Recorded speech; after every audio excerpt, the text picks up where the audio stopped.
Halo, Assalamualaikum warahmatullahi wabarakatuh. Selamat pagi semuanya. Ya, kita bertemu lagi di perkuliahan MSDM dan kita mulai masuk ke materi pertama, yaitu mengenai karakter dan inovasi sumber daya manusia. Disimak terus materi dari saya. Pada materi 1 yang akan kita bahas yaitu mengenai karakter dan juga sifat kepemimpinan SDM, kemudian kompetensi atau keahlian, dan yang ketiga itu inovasi jabatan, kemudian organisasi, dan juga yang terakhir itu tentang kepuasan kerja. Nah, setiap manusia ataupun sumber daya manusia ini pasti mempunyai keinginan atau kebutuhan atau naluri dari diri sendiri untuk bisa memenuhi atau mempunyai apa sih yang ingin kita inginkan, seperti itu. Nah, di sini ada diagram Maslow. Jadi, mungkin kalian juga sudah pernah tahu atau sudah paham dengan diagram ini. Jadi, ini adalah klasifikasi atau seperti hierarki kebutuhan dari manusia ataupun SDM sendiri. Yang pertama itu ada kebutuhan fisiologis, kemudian kebutuhan rasa aman, kemudian yang ketiga itu ada kebutuhan sosial, kebutuhan pengakuan ataupun penghargaan, dan yang kelima itu adalah kebutuhan kesempatan untuk mengembangkan diri. Nah, sekarang dari yang paling bawah terlebih dahulu, yang ini menjadi dasar dari keinginan dari manusia ataupun SDM itu sendiri. Kebutuhan fisiologis ini merupakan kebutuhan dasar seperti pangan, yaitu seperti makan, minum, kemudian sandang dan juga papan, seperti pakaian, kemudian juga tempat tinggal. Nah, setiap individu itu pasti ingin bisa memenuhi dari kebutuhan ini. Maka itu mereka harus bekerja dan juga meningkatkan kemampuannya untuk bisa memenuhi. Nah, bagaimana mereka bisa memenuhi ini juga bisa dikembangkan dengan kemampuan ilmu pengetahuan atau teknologi yang disesuaikan dengan kebutuhan dari manusianya. Kemudian ada kebutuhan rasa aman. Nah, biasanya setelah kebutuhan fisiologis ini mereka terpenuhi, ini misalnya mereka pasti akan naik tingkat untuk kebutuhannya. Jadi ada kebutuhan rasa aman, ini seperti rasa aman baik itu secara fisik maupun psikologis dan juga sosial. Jadi bebas dari segala ancaman, kemudian dari sekitarnya, kemudian dari rasa aman dari misalkan di perusahaannya, rasa aman dari PHK, seperti itu. Kemudian dari hukum, dari sekitarnya. Nah, ini ada kebutuhan yang diinginkan oleh seorang manusia. Jadi ini dibantu misalkan di perusahaan, ini berarti nanti bisa dihubungkan dengan pengembangan. Kemudian kalau misalkan di sekitar atau lingkungan atau sosial, ini bisa misalkan ya aparat-aparat keamanan yang bisa membantu untuk memenuhi kebutuhan rasa aman dari manusia. Kemudian setelah itu ada kebutuhan sosial, di mana kebutuhan sosial ini biasanya dari setiap individu ini pasti menginginkan berkelompok, kemudian mengikuti suatu organisasi, menyalurkan keinginan-keinginannya atau pendapat-pendapatnya atau perasaannya itu karena manusia itu juga makhluk sosial ya, jadi ya ada rasa atau kebutuhan untuk sosial, untuk hidup bersosial. Kemudian ada kebutuhan pengakuan dan juga penghargaan. Jadi baik dari aspek untuk pekerjaan ataupun di luar pekerjaan itu biasanya mereka itu setiap manusia mempunyai keinginan untuk bisa diakui atau dihargai setiap tindakannya. Misalkan di suatu pekerjaan dari hasil suatu proyek berhasil, nah itu butuh adanya pengakuan yang itu bisa meningkatkan motivasinya, kemudian kepercayaan dirinya. Nah, untuk kebutuhan pengakuan dan juga penghargaan, ini juga menjadi perhatian dari nanti kita masuk di karakter kepemimpinan. Jadi kepemimpinan ini sendiri itu juga membutuhkan untuk bisa lebih menghargai atau mengakui dari pekerjaan karyawannya. Kemudian ada kebutuhan untuk kesempatan mengembangkan diri. Nah, mengembangkan diri ini biasanya kebutuhan yang paling tinggi untuk setiap manusia. Jadi bermacam-macam bentuknya untuk bisa mengembangkan diri, bisa seperti pendidikan formal ataupun non formal. Kemudian ada pelatihan, baik itu pelatihan secara khusus seperti kompetensi, uji kompetensi seperti itu. Kemudian sangat banyak sekali media untuk bisa meningkatkan atau mengembangkan diri. Nah, itu adalah hierarki kebutuhan untuk seorang manusia, di mana ini menjadi dasar dari SDM ataupun dari manajemen sumber daya manusia untuk bisa lebih mengembangkan bagaimana cara mengelola human capitalnya atau human resource-nya. Oke, kita masuk ke karakteristik manusia sebagai human resource atau human capital, di mana karakteristik ini itu sangat mempengaruhi pada karir, baik itu karir individu ataupun karir perusahaan atau organisasinya. Nah, kita tahu karakteristik manusia atau kepribadian manusia itu sangat beragam sekali. Kalian yang mempunyai saudara kandung pun itu biasanya sangat berbeda-beda untuk karakter, apalagi dengan yang lainnya atau dengan sekitarnya. Jadi sangat bermacam sekali untuk karakteristik manusia.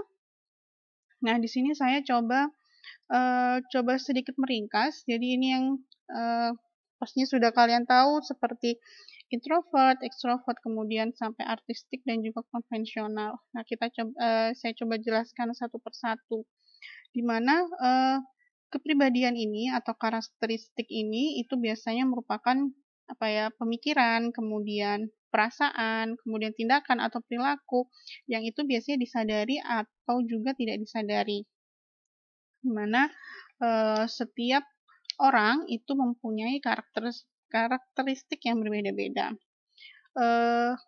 Faktor yang mempengaruhi dari perkembangan kepribadian ataupun karakteristik dari manusia ini sangat beragam. Bisa dari pengaruh budaya, pasti kalian tahu sendiri budaya ini sangat mempengaruhi ya. Jadi sama seperti lingkungan. Jadi lingkungan kita itu seperti apa sih, di sekitar kita itu seperti apa, itu pasti akan mempengaruhi. Jadi saya contohkan umum saja, misalkan sekarang budayanya budaya K-pop. Nah, kita pasti akan melihat seperti apa, tidak hanya tentang K-pop saja, tapi dengan mungkin negara ini kebiasaan-kebiasaannya itu seperti apa. Nah, itu juga bisa mempengaruhi dari karakteristiknya kita sebagai manusia. Kemudian kondisi fisik ini juga bisa mempengaruhi, kemudian daya tarik. Nah, ini juga berhubungan dengan pengaruh budaya tadi, jadi dia ketertarikannya itu kemana sih? Ke topik apa? Nah, itu juga bisa mempengaruhi. Kemudian intelijensi. Jadi ini intelijensi dari seorang manusia yang dia juga menyambung ke daya tarik. Jadi misalkan ada yang karakteristik investigasi. Nah, itu mereka lebih suka memecahkan masalah seperti itu. Kemudian faktor emosi ini juga menjadi faktor utama dari pembentuk dari karakteristik. Nah, sekarang untuk yang kita satu-satu untuk karakter ekstrovert. Nah, di sini ada ekstrovert, ada introvert. Pasti kalian sudah tahu kalau ekstrovert itu biasanya dia supel, kemudian suka bergaul, biasanya dia suka untuk berteman, dan juga suka menonjolkan diri, jadi inilah aku, kayak gitu. Kemudian mereka suka dengan berkumpul, kemudian suka banyak melakukan kegiatan luar seperti itu. Jadi cenderung agresif ya. Jadi mereka suka berkumpul, suka berkegiatan. Terbalik dengan introvert. Kalau introvert sendiri, ini biasanya dia lebih banyak untuk berpikir. Jadi mereka tidak banyak bicara, kemudian lebih hati-hati untuk bisa memutuskan, kemudian untuk bergaul dengan orang lain ini biasanya dia lebih sedikit. Jadi lebih suka menyendiri seperti itu. Kemudian untuk memiliki rencana itu pasti harus dimatangkan dengan betul-betul kayak gitu. Jadi berbeda dengan ekstrovert, biasanya dia langsung oke, ayo pergi. Nah, kalau introvert ini biasanya dia masih harus berpikir panjang seperti itu.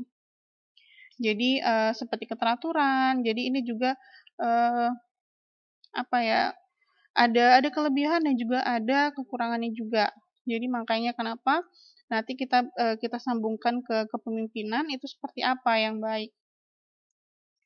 Kemudian kalau misalkan kita lihat dari bagaimana seorang manusia itu bisa melakukan aktivitasnya, itu biasanya dilihat dari dari mana sih sumber energinya dari manusia tersebut. Biasanya kalau introvert itu kan dia sumber energinya tuh justru dari dirinya dia sendiri. Jadi saat dia bukan menyendiri ya, tapi dia itu ingin merencanakan terlebih dahulu. Kalau misalkan ekstrovert ini biasanya dia energinya itu dari luar. Jadi dia karena dia suka berkumpul, jadi energinya itu dari luar. Kemudian bagaimana cara untuk menerima informasinya? Nah, informasi di sini ini biasanya dia itu lebih karena keperasaan, jadi atau dengan intuisi kayak gitu. Kemudian bagaimana untuk memutuskan? Nah, sama saja dengan tadi menerima informasi, bagaimana untuk cara memutuskan atau by feeling atau by thinking. Oke, jadi harus atau sesuai dengan perasaan kita atau harus direncanakan terlebih dahulu. Kemudian bagaimana gaya hidup sehari-harinya? Apakah lebih suka terorganisir, kemudian terencana, atau lebih suka fleksibel, atau lebih nyaman? Jadi itu adalah beberapa bagaimana cara manusia untuk bisa melakukan aktivitasnya. Kemudian ada juga beberapa tipe atau karakteristik dari seorang manusia. Di sini ada seperti realistik, kemudian investigatif, artistik, sosial, enterprising, dan juga konvensional. Nah, kalau tipe realistis, ini biasanya dia lebih teratur, lebih sistematik. Jadi kebanyakan beberapa ini juga dibutuhkan untuk karakteristik ini di kepemimpinan. Jadi seperti memanage atau mengatur dari suatu staf ataupun perusahaan. Nah, kemudian ada juga tipe investigatif. Jadi ini biasanya suka dengan penelitian, kemudian penyelidikan, yang mana itu dari aspek apapun, dari lingkungan manapun, ini investigatif ini dia lebih suka ke penyelidikan, ke penelitian, seperti itu. Kemudian kalau artistik ini biasanya lebih ke seni. Jadi dia lebih suka ke seni. Kemudian kalau sosial ini biasanya lebih suka ke berbagi. Jadi seperti mengajar, kemudian relawan, seperti itu. Kemudian biasanya pekerjaan sosial seperti itu, biasanya sosial itu lebih mengarah ke situ. Kemudian ada enterprising. Jadi enterprising ini biasanya lebih suka untuk lebih tujuan seperti ke ekonomi seperti itu. Jadi biasanya tidak menyukai untuk aktivitas yang tidak pasti. Jadi lebih melihat bagaimana ke depan kayak gitu. Kemudian untuk konvensional ini biasanya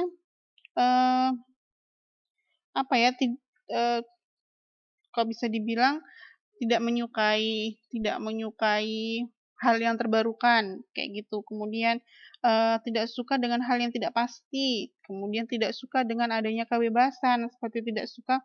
Jadi biasanya kalau konvensional ini teratur. Jadi tek tek tek tek kayak gitu orangnya. Jadi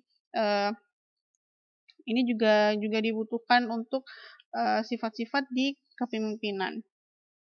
Kemudian ada juga beberapa tipe, yaitu seperti pragmatis, melankolis, sanguinis, dan juga koleris. Jadi sebenarnya banyak sekali jenis-jenis atau tipe karakteristik seperti apa itu yang digabungkan dengan introvert, INTP atau apa. Nah, itu sangat banyak sekali sebenarnya, cuman bisa kalian searching lagi bagaimana sifat-sifat itu bisa mempengaruhi, seperti itu, mana sifat yang terbaik untuk kompetensi ataupun suatu jabatan. Kalau misalkan sanguinis sendiri, sanguinis ini biasanya seperti sama seperti ekstrovert juga, dia itu suka mudah bergaul dan juga sangat suka berbicara. Kemudian tapi ada kelemahannya juga. Biasanya sanguin ini dia tidak bisa untuk menjadi pemimpin kayak gitu. Jadi mereka biasanya untuk orang sanguin ini biasanya ingin tampil lebih, ingin bisa mencolok ataupun ingin menjadi pemimpin, tapi dia biasanya karena dia punya kelemahan yaitu seperti egois, kemudian suka membesar-besarkan sesuatu hal yang kecil, ini biasanya bukan tidak pantas ya, tapi biasanya ini tidak untuk seorang pemimpin kayak gitu. Kemudian untuk koleris di sini ini berbeda dengan sanguin. Kalau koleris ini biasanya itu dia punya kemampuan memimpin yang bagus. Jadi kalau sifat pemimpin itu kan salah satunya seperti tegas, kemudian dia bisa memanage teman-teman sekitarnya. Nah, kalau koleris ini dia itu punya kemampuan kepemimpinan yang bagus, kemudian untuk mengambil sebuah keputusan itu juga bagus, kemudian selalu produktif dan juga dinamis. Jadi positifnya di situ. Namun karena dia lebih ke sifat pemimpin yang lebih besar, akhirnya ada kelemahannya itu seperti susah untuk mengalah, kemudian suka memerintah atau suka menyuruh ini tugasnya seperti itu. Jadi lebih egois lah, lebih keras kepala seperti itu untuk bisa dikerjakan kemauannya kayak gitu. Kemudian ada juga melankolis. Nah, siapa nih yang melankolis? Nah, melankolis ini biasanya suka memperhatikan orang lain, kemudian perfeksionis juga, kemudian sensitif kayak gitu. Biasanya kadang serius, kadang sensitif biasanya, dan juga ada sifat juga biasanya dia suka membantu temannya kayak gitu. Nah, kemudian ada juga pragmatis. Pragmatis ini biasanya dia itu cinta damai. Jadi positifnya juga ini biasanya pragmatis ini lebih senang untuk mendengarkan daripada untuk menceritakan, berbeda dengan ekstrovert tadi ya yang lebih suka berbicara kayak gitu.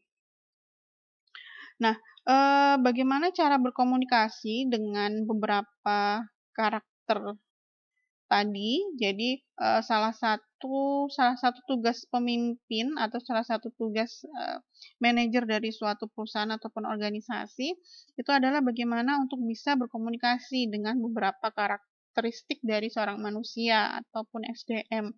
Nah, khususnya di sini misalkan untuk orang-orang yang dia punya karakter sanguin, bagaimana cara menghadapi atau berkomunikasi dengan karakter sanguin? Ini biasanya karakter sanguin ini lebih suka untuk diberikan penghargaan atau pengakuan. Jadi cara berkomunikasinya ini berikan penghargaan yang benar-benar tulus. Kemudian coba untuk banyak mendengar dari orang-orang sanguin. Jadi orang sanguin ini lebih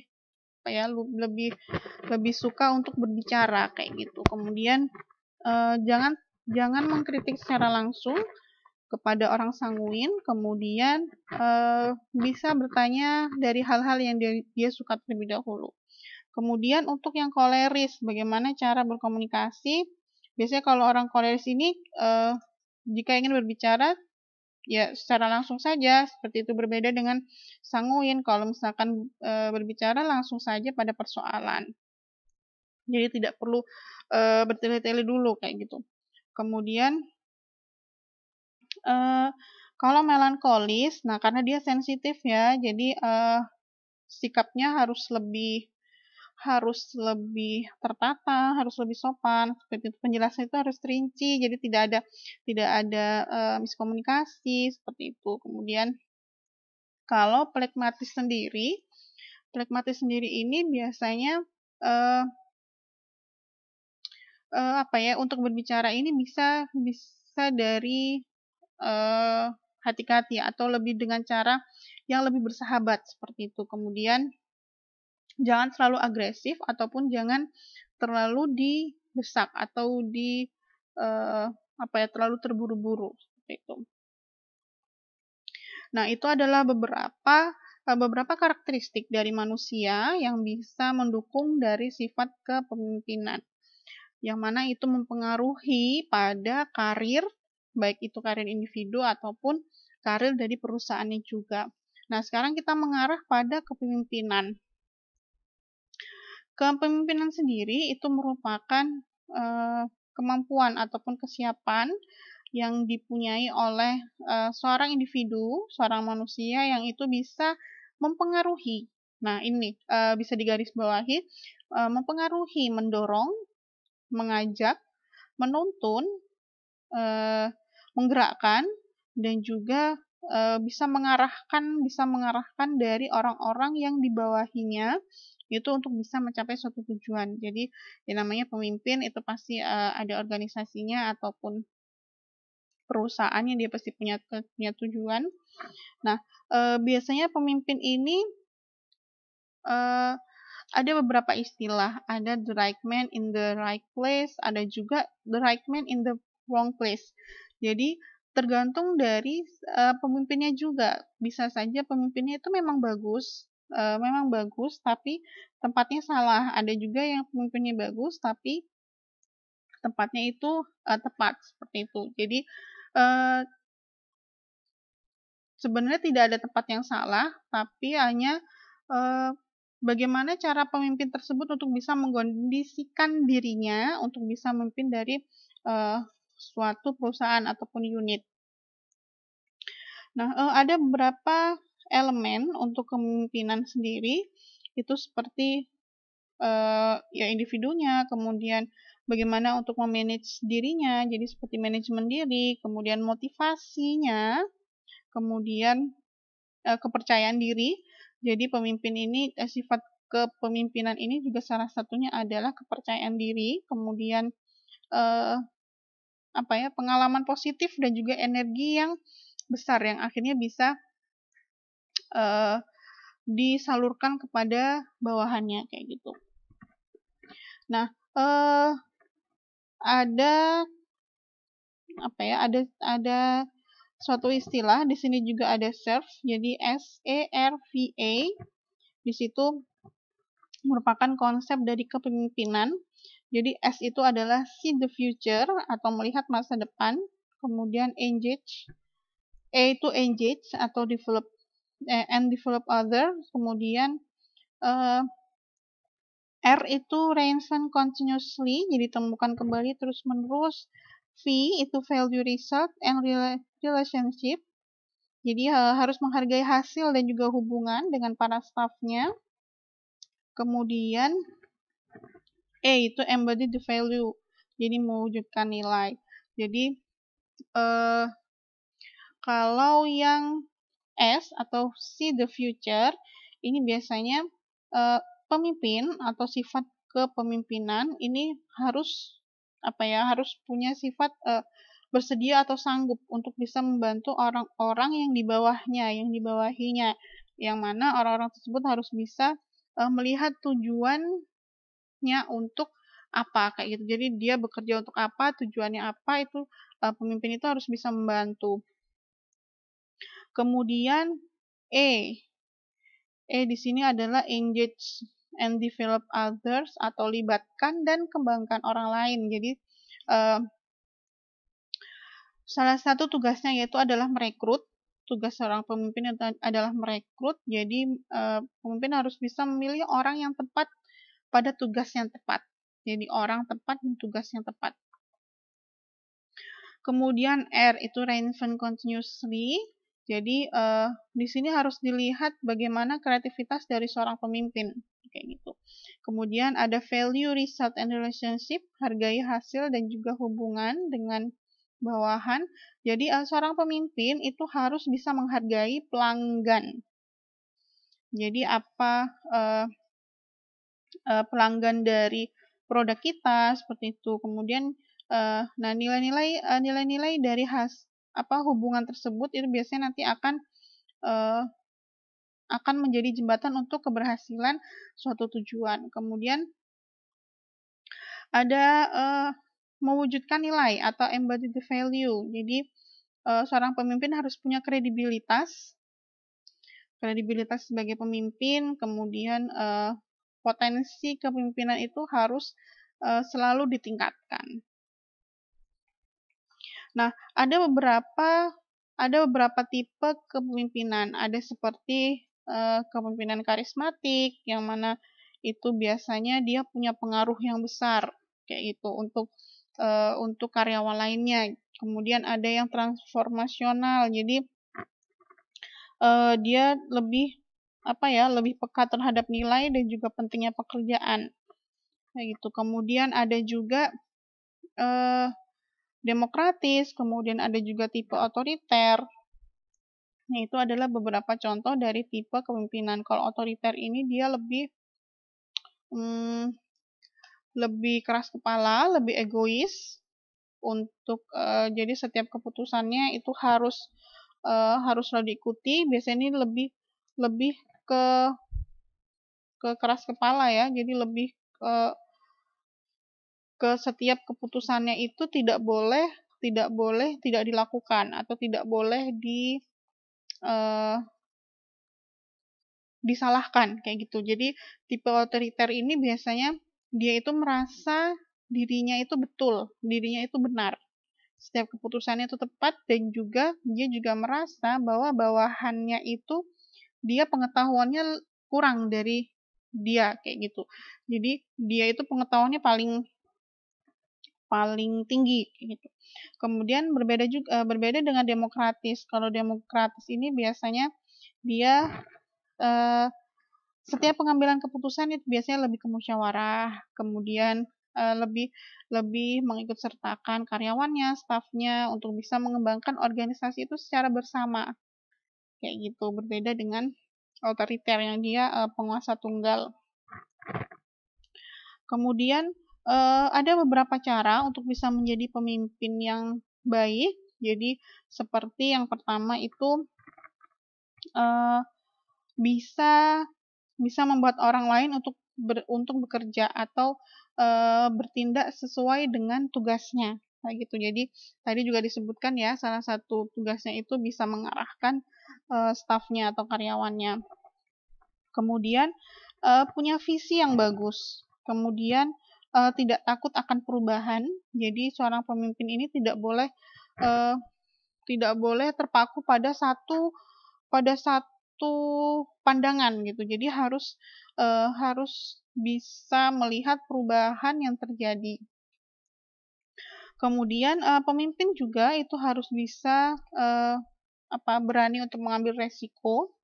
Kemudian harus punya kreativitas ataupun inovasi dari sisi rencana. Kemudian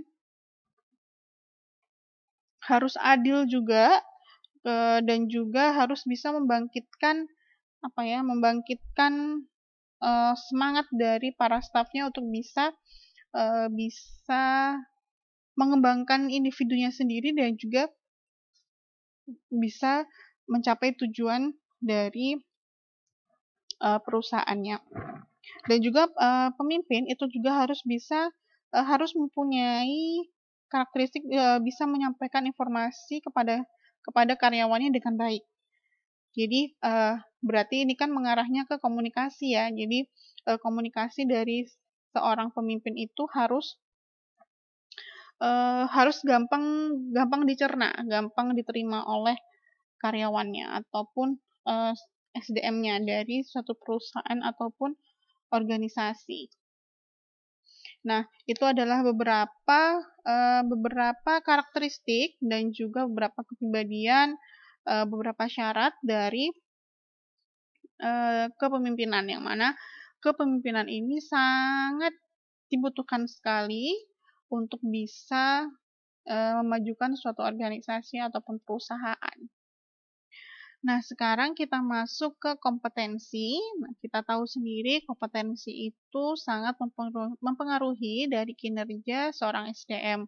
Suatu perusahaan pun pasti akan mempunyai strategi tersendiri untuk bisa memilih klasifikasi kompetensi yang diinginkan oleh perusahaan untuk bisa mencapai tujuan dari organisasi atau perusahaannya. Kita menelisik dulu dari definisinya, apa sih itu kompetensi ataupun keahlian. Nah, kompetensi itu merupakan kombinasi dari keterampilan dan juga karakteristik dari personalnya dan juga pengetahuannya.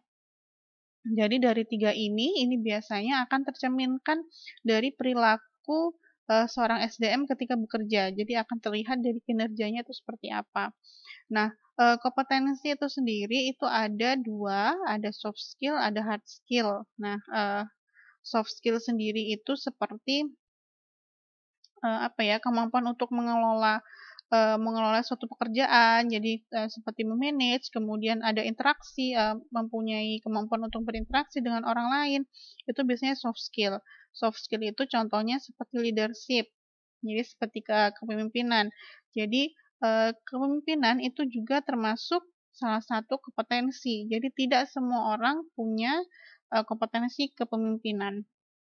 Kemudian selain leadership itu ada komunikasi, kemudian ada seperti interpersonal relation. Jadi ada orang yang dia punya punya keahlian, dia gampang untuk bergaul dengan orang lain. Jadi cepat akrab kayak gitu.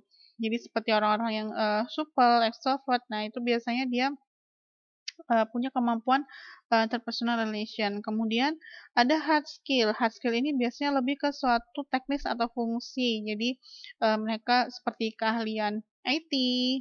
Nah, kemudian ada keahlian mungkin di penelitian di suatu bidang ilmu pengetahuan seperti itu. Nah, itu termasuk di hard skill.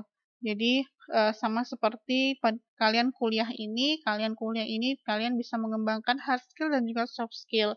Kalau hard skill ini biasanya kalian dapatkan di perkuliahan, di kelas. Jadi kalian belajar teori, belajar praktek dari suatu ilmu yang kalian dalami sekarang, itu kalian nanti dapatnya hard skill. Soft skill ini biasanya kalian dapatnya di organisasi. Makanya di sini kalian gabung di suatu organisasi, baik itu minimal HIMA ya, jadi himpunan mahasiswa. Di situ kalian bisa mengembangkan soft skill kalian, baik itu dari leadership-nya, kemudian cara bekerja dengan tim. Nah, jadi itu juga termasuk kompetensi. Kemudian ada beberapa klasifikasi kompetensi seperti kompetensi personal karakteristik. Jadi tadi kita juga sudah membahas tentang karakteristik dari seorang manusia. Jadi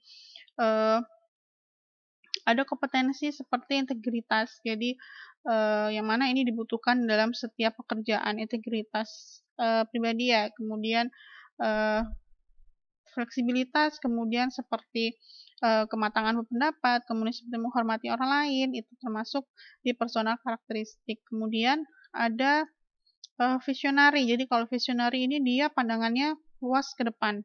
Jadi perspektifnya itu global, kemudian dia punya gagasan yang baru, terbarukan, kemudian karena dia punya gagasan dan juga tujuannya itu global dan ke depan, akhirnya dia bisa pintar atau bisa menyampaikan pendapat itu dengan baik. Kemudian juga ada organization specific. Jadi ini khusus ya, dikhususkan untuk beberapa organisasi tertentu ataupun fungsi tertentu di mana kompetensinya itu juga menyesuaikan dengan organisasinya. Jadi kompetensi tersebut bisa diterapkan. Nah, di sini ada contoh framework atau kerangka dari Human Resource Management yang berdasarkan kompetensi, di mana di sini ada beberapa strategi yang bisa digunakan oleh perusahaan. Jadi bagaimana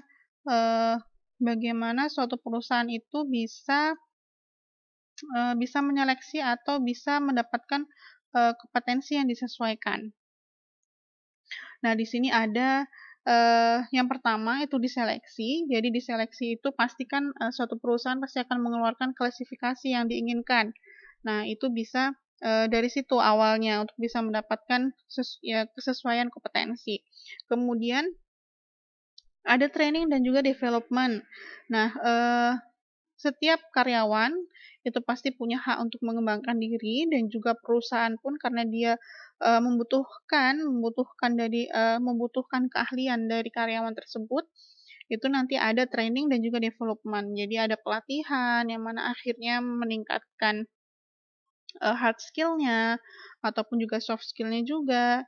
Kemudian di sini ada career management dan juga reward management, di mana reward ini juga berpengaruh ya, karena tadi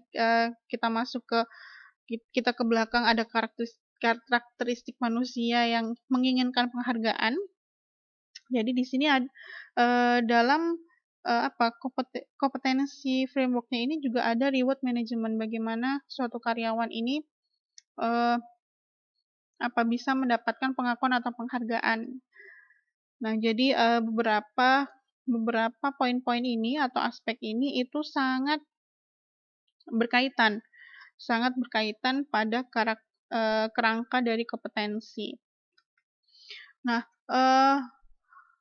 karena kita melihat kompetensi yang ada pada era saat ini, pada teknologi yang berkembang dengan sangat cepat, akhirnya ada beberapa kompetensi yang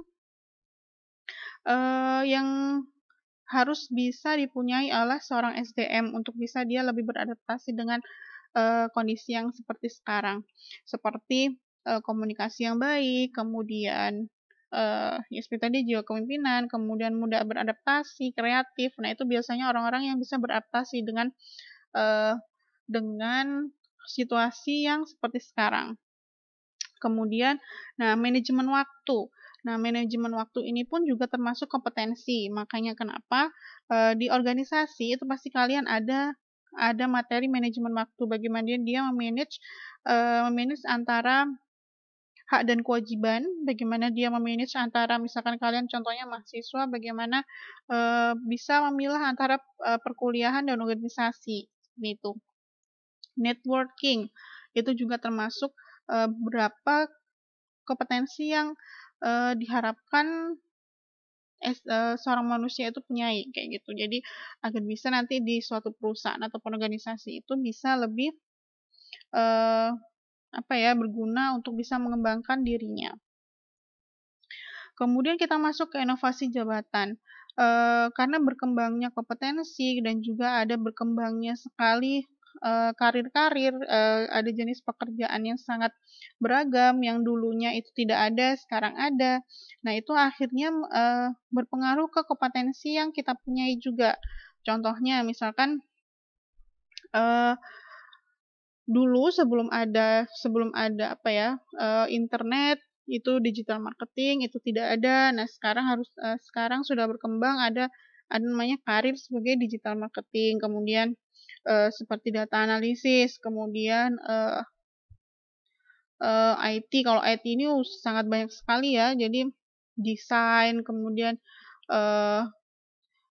baik itu desain web ataupun aplikasi ataupun apapun yang dia lebih mengarahnya ke IT, ini akhirnya membutuhkan kompetensi juga yang berkembang, seperti itu. Jadi harus dalam setiap manusia itu harus bisa mengembangkan kompetensinya, karena sangat banyak sekali seperti sekarang startup itu banyak sekali, yang mana itu pasti akan membutuhkan kompetensi yang sesuai, seperti itu, dan juga berkembang.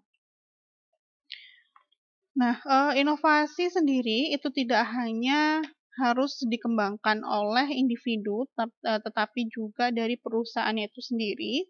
Jadi dari kepemimpinan itu sendiri harus juga ada namanya inovasi. Jadi bagaimana seorang pemimpin harus bisa berinovasi, harus bisa mengembangkan, harus bisa kreatif dengan karyawannya atau stafnya, harus bisa menerima pendapat yang baru dari karyawannya, seperti itu. Jadi harus tetap berinovasi juga. Kemudian dari sisi perusahaan, ya perusahaan harus bisa punya pandangan yang luas, karena sangat disayangkan sekali kalau misalkan karyawannya ini punya inovasi yang tinggi, punya kreativitas yang tinggi dan juga kompetensi yang bagus, tetapi perusahaannya ini justru tidak punya pandangan yang luas, seperti itu. Jadi malah akhirnya mengekang dari karyawannya. Nah, itu adalah inovasi kompetensi dan juga inovasi jabatan. Kita lanjut ke organisasi. Nah, sekarang kita masuk ke organisasi, ke aspek organisasi. Nah, bisa kalian lihat juga di slide, di sini ada hubungan antara organisasi dan juga lingkungan. Yang ini nanti akan kita bahas. Nah, apa sih itu organisasi? Organisasi itu semacam sekumpulan atau sekelompok dari orang-orang atau kelompok-kelompok yang mana mempunyai tujuan yang sama. Itu adalah organisasi. Dan ada beberapa unsur juga dari organisasi. Terdiri dari 2 orang atau lebih. Iya, karena nggak mungkin kalau sendirian. Kalau sendirian itu bukan organisasi, kayak gitu. Kemudian mereka punya tujuan atau punya maksud. Jadi organisasi itu pasti punya tujuan untuk apa organisasi itu terbentuk, kayak gitu. Sama seperti perusahaan itu untuk apa dia berdiri, kayak gitu. Jadi dia tujuannya itu untuk apa, menghasilkan produk apa, kayak gitu, atau layanan apa. Kemudian adanya pengaturan hubungan ini berarti manajemen dalam suatu organisasi atau perusahaan itu pasti ada manajemen tersendiri, bagaimana mengelola organisasi tersebut. Jadi tidak mungkin organisasi ini dia tanpa manajemen. Jadi kalau misalkan tanpa manajemen itu pasti tidak akan bertahan lama. Nah, suatu organisasi ini biasanya juga tidak bisa terlepas dari lingkungan sekitarnya. Jadi seperti yang kalian lihat, ada beberapa input-input yang mana ini menjadi perhatian dari organisasi. Jadi seperti di situ kalian lihat ada unsur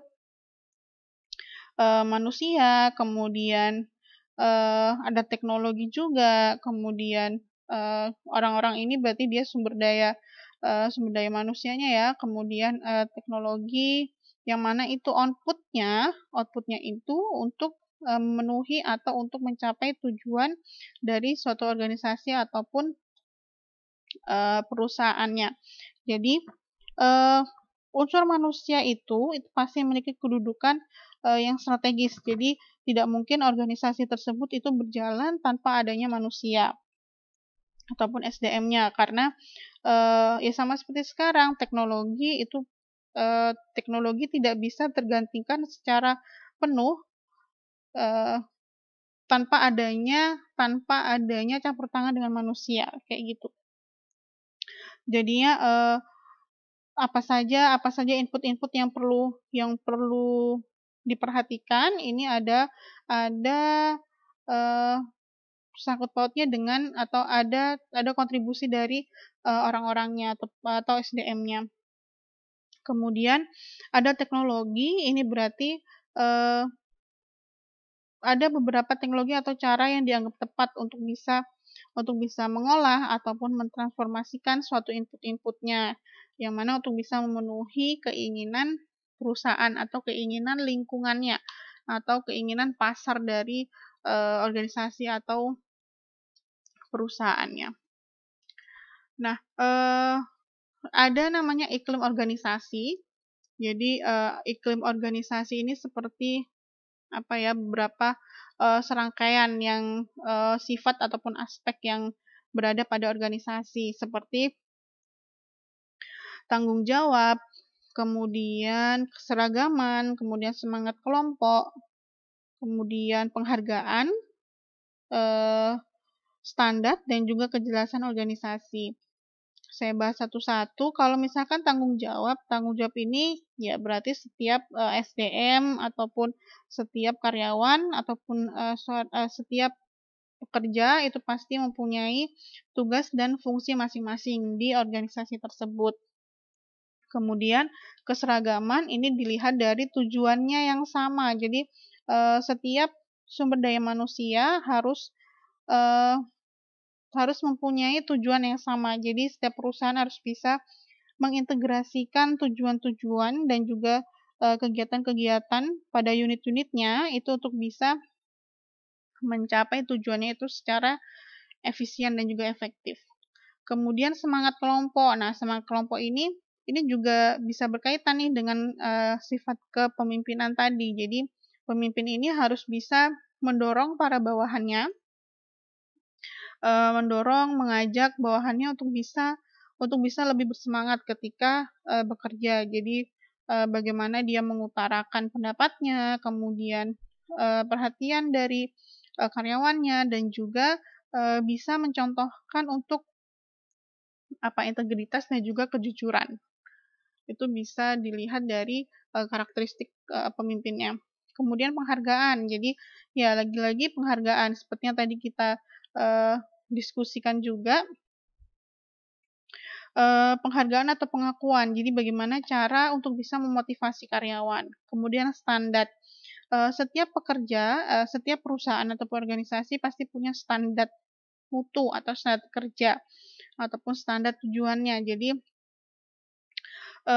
standar kinerja ini biasanya ditetapkan atau diputuskan oleh perusahaan ini biasanya berdasarkan dari pengalaman atau kematangan dari karyawannya juga. Jadinya karyawan ini pasti akan merasa bangga dengan kinerjanya ketika dia bisa mencapai standar kinerja yang ditetapkan kayak gitu. Jadi ada kepuasan kerja ketika mereka bisa bekerja sesuai dengan standar atau melebihi.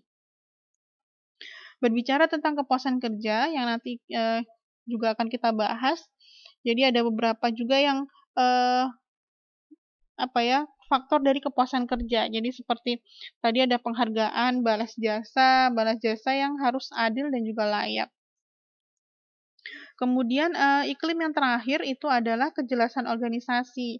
Jadi organisasi tersebut harus atau perusahaan tersebut harus bisa harus jelas pandangannya. Jadi karena adanya perubahan yang sangat besar, akhirnya ya organisasi mau tidak mau harus bisa punya pandangan yang global, perspektif yang maju ke depan kayak gitu.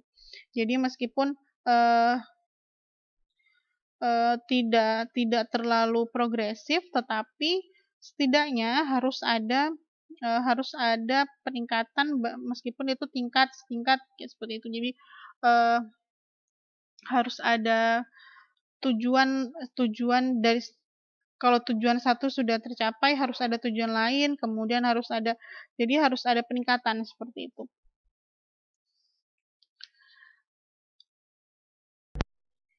Oke, sekarang kita masuk ke topik terakhir dari materi 1, yaitu tentang kepuasan kerja. Nah, kepuasan kerja ini juga bisa merujuk pada diagram Maslow. Dari diagram Maslow yang tadi saya sudah jelaskan. Jadi kepuasan kerja ini disesuaikan dengan kebutuhan dari setiap manusia ataupun SDM. Di mana kepuasan kerja ini biasanya dari setiap masing-masing individu atau pekerja itu pasti akan berlainan. Jadi karena memang kepuasan kerja ini sifatnya individual, dari masing-masing individu itu pasti punya tingkat kepuasan yang berlainan. Jadi melihat tadi diagram Maslow itu ya. Nah, ada beberapa dimensi dari kepuasan kerja, itu seperti yang pertama itu kerja. Nah, kerja ini salah satu dimensi pada kepuasan kerja itu seperti adanya minat, kemudian variasi, kemudian kesempatan belajar, kemudian ada kegiatan atau kesempatan, itu termasuk di dimensi kerja. Kemudian ada juga dimensi bayaran atau pay. Jadi banyaknya upah yang didapatkan atau kelayakan dari gaji yang didapatkan, adil tidak, kemudian cara pembayarannya, itu seperti apa, itu termasuk di dimensi kepuasan kerja. Upah atau bayaran ini pun ini juga dilihat dari tuntutan kerja, dari kompetensi, dari kinerja, itu sangat berpengaruh, kayak gitu. Kemudian yang ketiga itu ada promosi, jadi seperti kesempatan untuk karir yang lebih tinggi, kemudian ada kejujuran, nah itu termasuk di dimensi yang promosi. Kemudian ada dimensi pengakuan, di penghargaan, rekognisi. Jadi pujian atas suatu kerja, atas suatu proyek, kemudian kritik itu juga termasuk di pengakuan. Kemudian yang kelima itu ada kondisi kerja, di mana kondisi kerja itu seperti jam kerja yang harus diperhatikan, kemudian jam istirahat, kemudian temperatur, ventilasi, kelembaban, kemudian juga lokasi. Nah, itu juga menjadi yang harus diperhatikan, yang berpengaruh gitu terhadap kepuasan kerja. Kemudian ada teman kerja. Jadi teman kerja ini pun juga termasuk berpengaruh terhadap kepuasan kerja, di mana seperti kemampuan dari coworkernya, kemudian keramahannya kayak gitu. Jadi biasanya teman kerja ini sangat berpengaruh ya. Jadi ketika ada rekan kerja yang cocok dengan kita, itu biasanya kepuasan kerjanya itu lebih meningkat, seperti itu. Jadi sangat banyak sekali penelitian bahwa teman atau rekan kerja itu mempengaruhi.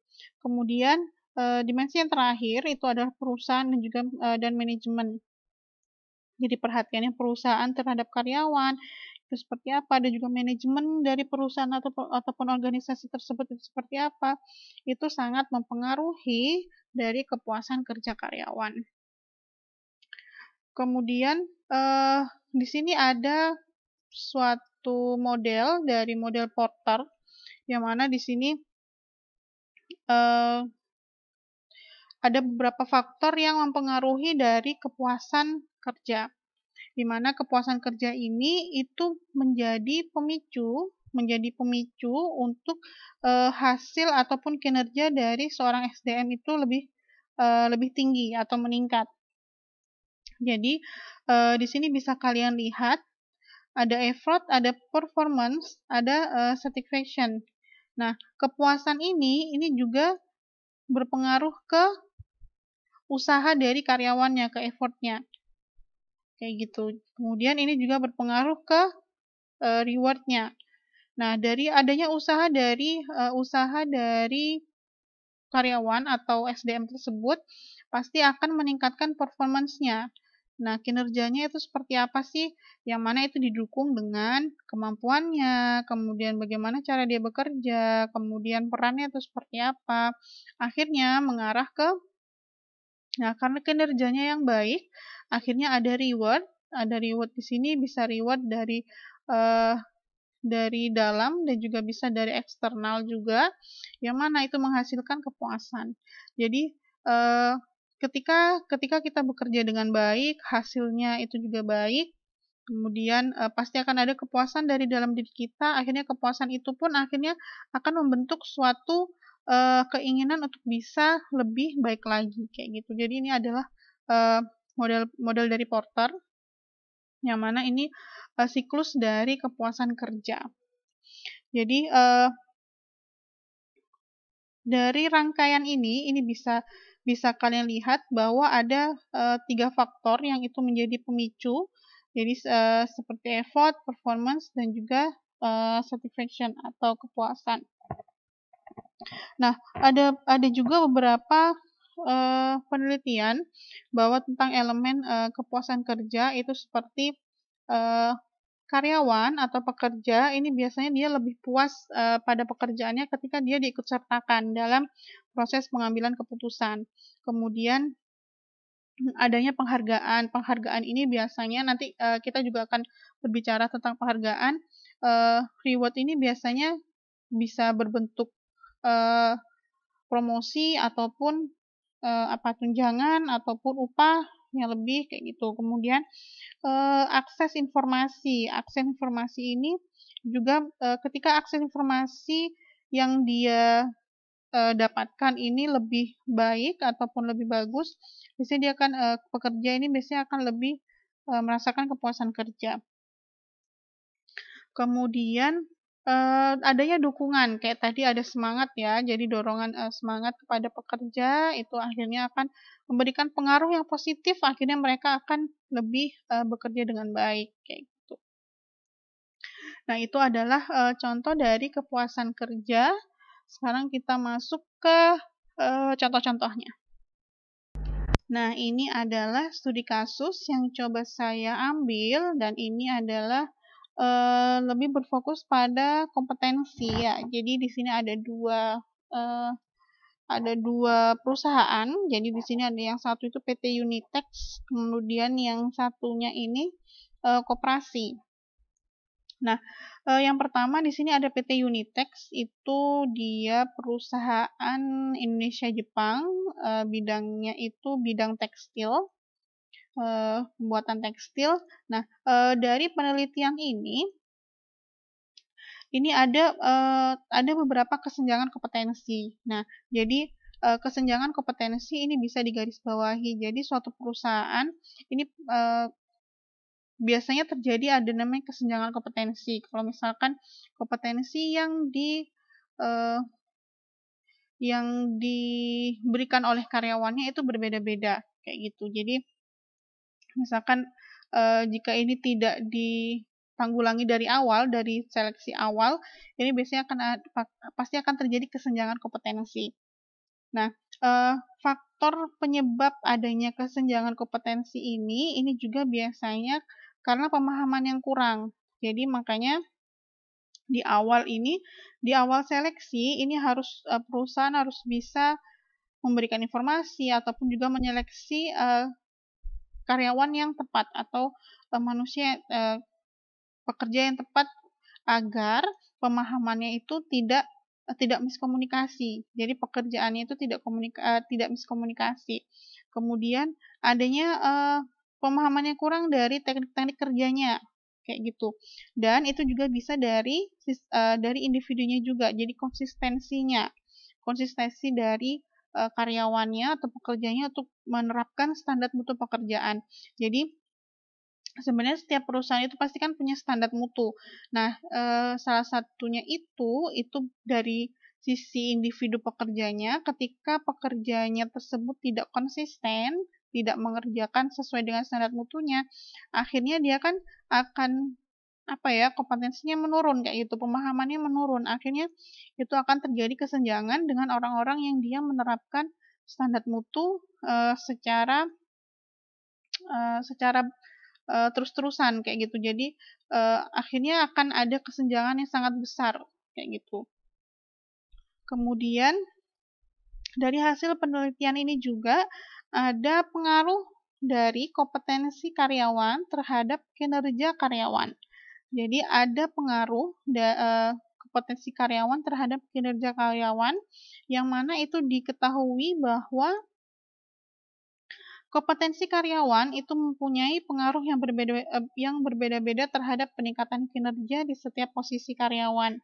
Ya, jadi di setiap perusahaan kan pasti ada unit-unit tersendiri yang mana itu mempunyai punya klasifikasi kompetensi yang berbeda-beda juga.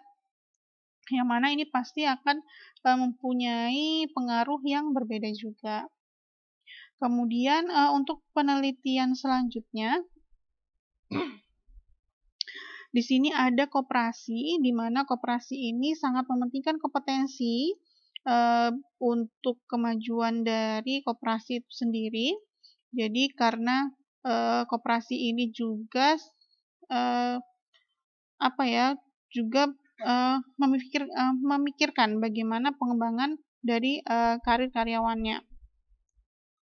Nah, hasil dari penelitian ini menunjukkan bahwa kompetensi dan karir di Koperasi Bogor ini sudah sesuai. Jadi ada beberapa aspek yang mempengaruhi secara positif dari kompetensi dan karir, itu seperti motivasi, keterampilan, dan juga pengetahuan yang itu berpengaruh positif dan signifikan terhadap pengembangan karir. Jadi itu adalah 2 contoh dari saya untuk studi kasus tentang kompetensi.